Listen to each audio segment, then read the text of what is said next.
ನಮಸ್ತೆ ಸ್ನೇಹಿತರೆ. ಸಾವಿರಾರು ವರ್ಷಗಳ ಹಿಂದೆ ತಿರುಮಲೆಯಲ್ಲಿ ಈಗಿನಂತೆ ಜನದಟ್ಟಣೆಗಳೇನೂ ಇಲ್ಲದ ಕಾಲ. ಶ್ರೀ ವೆಂಕಟೇಶ್ವರ ಪೂಜೆಗಳನ್ನು ನಡೆಸುವ ಅರ್ಚಕರಲ್ಲದೆ ಆಗೊಮ್ಮೆ ಈಗೊಮ್ಮೆ ಸ್ವಾಮಿಯ ದರ್ಶನಕ್ಕೆಂದು ಬರುವ ಭಕ್ತರುಗಳನ್ನು ಹೊರತುಪಡಿಸಿದರೆ ಮತ್ತೆ ಯಾರೂ ಅಲ್ಲಿರುವ ಸಾಹಸ ಮಾಡದ ಕಾಲವದು.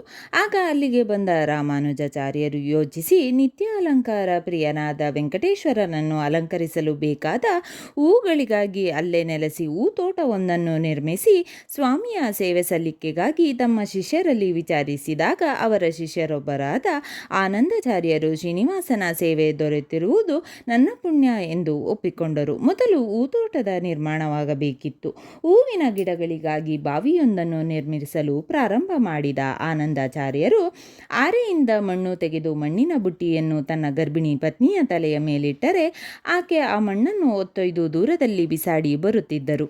ತನಗಾಗಿ ತನ್ನ ಭಕ್ತರು ಪಡುತ್ತಿದ್ದ ಶ್ರಮವನ್ನು ಕಂಡ ಶ್ರೀನಿವಾಸನು ವೇಷ ಮರೆಸಿ ಬಾಲಕನ ರೂಪಧಾರಿಯಾಗಿ ಆನಂದಾಚಾರ್ಯರ ಬಳಿ ಬಂದು, ಅಯ್ಯ, ನಾನು ನಿಮ್ಮ ಕೆಲಸದಲ್ಲಿ ಭಾಗಿಯಾಗಲೇ ಪಾಪ ನೀವಿಬ್ಬರ ಶ್ರಮ ಕಂಡು ನನಗೂ ಸಹಾಯ ಮಾಡಬೇಕೆಂಬ ಮನಸ್ಸಾಗಿದೆ ಎಂದರು. ಆನಂದಾಚಾರ್ಯರು ಆ ಹುಡುಗನ ಮಾತನ್ನು ಕೇಳಿ, ಹುಡುಗ, ಇದು ಶ್ರೀವಾರಿಗೆ ನಾನು ನನ್ನ ಪತ್ನಿಯು ಮಾಡುತ್ತಿರುವ ಸೇವೆ. ಇದರಲ್ಲಿ ನೀನು ಭಾಗಿಯಾಗುವುದೇನು ಬಂತು? ಹೊರಡಿಲ್ಲಿಂದ ಅಂದುಬಿಟ್ಟರು. ಮತ್ತಷ್ಟು ಕೇಳಿದರೂ ಒಪ್ಪದ ಅವರನ್ನು ಬಿಟ್ಟು ಬಾಲಕನಾದ ಶ್ರೀನಿವಾಸ ದೇವರು ಆತನ ಪತ್ನಿಯ ಬಳಿ ಹೋಗಿ ಅನುನಯಿಸಿ ಆಕೆಯ ಕೈಲಿಂದ ಮಣ್ಣಿನ ಬುಟ್ಟಿಯನ್ನು ಒಯ್ದು ಮಣ್ಣನ್ನು ಹಾಕಿ ಬರುವ ಕೆಲಸ ಪ್ರಾರಂಭಿಸಿದರು. ತುಂಬಿಕೊಟ್ಟ ಮಣ್ಣನ್ನು ಇಷ್ಟು ಬೇಗ ಬಿಸಾಡಿ ಬರುತ್ತಿದ್ದ ಪತ್ನಿಯನ್ನು ವಿಚಾರಿಸಿದಾಗ ಆಕೆ ತನ್ನ ಸಹಾಯಕ್ಕೆ ಹುಡುಗನೊಬ್ಬ ಬಂದ ವಿಷಯವನ್ನು ಹೇಳಬೇಕಾಯಿತು. ಆನಂದಾಚಾರ್ಯರ ಕೋಪ ನೆತ್ತಿಗೇರಿತು. ಕೈಲಿದ್ದ ಆರೆಯೊಂದಿಗೆ ಆತ ಆ ಹುಡುಗನ ಬೆನ್ನಟ್ಟಿದರು.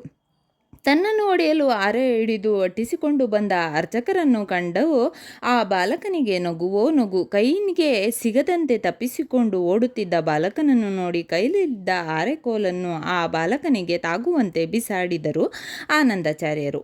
ಆ ಆರೆ ಬಾಲಕನ ಗಲ್ಲವನ್ನು ಸವರಿಕೊಂಡು ಹೋಗೇ ಬಿಟ್ಟಿತು.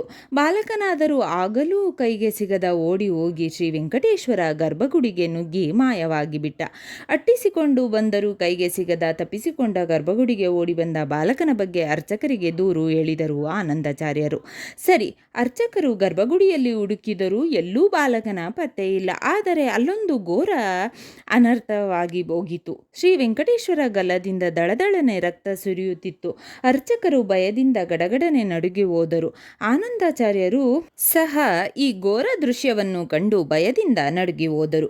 ಕ್ಷಣಾರ್ಧದಲ್ಲಿ ಅವರಿಗೆ ತನ್ನ ಕೋಪಕ್ಕೆ ಗುರಿಯಾದ ಬಾಲಕನ ಬೇರೆ ಯಾರೂ ಅಲ್ಲ, ಅದು ಶ್ರೀನಿವಾಸನೇ ಎಂದು ತಿಳಿದು ಹೋಯಿತು. ಅಯ್ಯೋ, ಯಾವ ಸ್ವಾಮಿಯ ಸೇವೆ ಮಾಡುವುದು ನನಗೊದಗಿದ ಪರಮ ಭಾಗ್ಯವೆಂದು ಪರಿತಪಿಸಿದೆನೋ ಆತನೇ ನನ್ನ ಸಹಾಯಕ್ಕೆಂದು ಬಂದಾಗ ನಿಷ್ಕರುಣೆಯಿಂದ ಒಡೆದು ಬಿಟ್ಟೆನೆ. ಆಹಾ, ನಾನೆಂಥ ಪಾಪಿ! ಸದಾ ಶ್ರೀನಿವಾಸನನ್ನು ಅಲಂಕರಿಸುವ ಈ ಕೈಗಳಿಂದ ಪರಮಾತ್ಮನನ್ನು ಒಡೆದು ಘಾಸಿಗೊಳಿಸಿದ್ದೇನಲ್ಲ. ಅಯ್ಯೋ, ನನ್ನ ಪಾಪಕ್ಕೆ ಪ್ರಾಯಶ್ಚಿತ್ತವೇ ಇಲ್ಲವೇ ಎಂದು ಆರ್ತ ದನಿಯಿಂದ ಕಣ್ಣೀರು ಸುರಿಸಿದಾಗ ಎಚ್ಚೆತ್ತುಕೊಂಡ ಅರ್ಚಕರು ಅಲ್ಲಿಯೇ ಇದ್ದ ಕರ್ಪೂರವನ್ನು ಪುಡಿ ಮಾಡಿ ಗಾಯಗೊಂಡ ರಕ್ತ ಒಸರುತ್ತಿದ್ದ ಗಲ್ಲಕ್ಕೆ ಹಚ್ಚಿದರಂತೆ. ಆಗ ರಕ್ತಸ್ರಾವ ನಿಂತಿತಂತೆ. ಅಳುತ್ತಿದ್ದ ಅರ್ಚಕರಿಗೂ ಅಶೀರವಾಣಿಯೊಂದು ಕೇಳಿಸಿ, ಇನ್ನು ಮುಂದೆ ವಿಗ್ರಹದ ಗಲ್ಲಕ್ಕೆ ಕರ್ಪೂರದ ಪುಡಿಯದೆ ಅಲಂಕಾರವಾಗಬೇಕೆಂದು ಹೇಳಿತಂತೆ. ಹೇಗೆ ಶಂಖಚಕ್ರಗಳಿಂದಲೂ ಸರ್ವಾಭರಣಗಳಿಂದಲೂ ಅಲಂಕಾರ ಮಾಡಲಾಗುವುದೋ ಹಾಗೆ ಗಲ್ಲಕ್ಕೆ ಹಚ್ಚಿದ ಈ ಕರ್ಪೂರವನ್ನು ಅಲಂಕಾರ ಸೂಚಕವಾಗಿ ನಾನು ಸ್ವೀಕರಿಸುವೆನೆಂದು ಸ್ವಾಮಿಯ ಆದೇಶವಾಯಿತಂತೆ. ಅಂದಿನಿಂದ ಈಗಲೂ ಸಹ ಶ್ರೀವಾರಿ ನಿತ್ಯ ಅಲಂಕಾರದಲ್ಲಿ ಕರ್ಪೂರವು ಸೇರಿದೆ.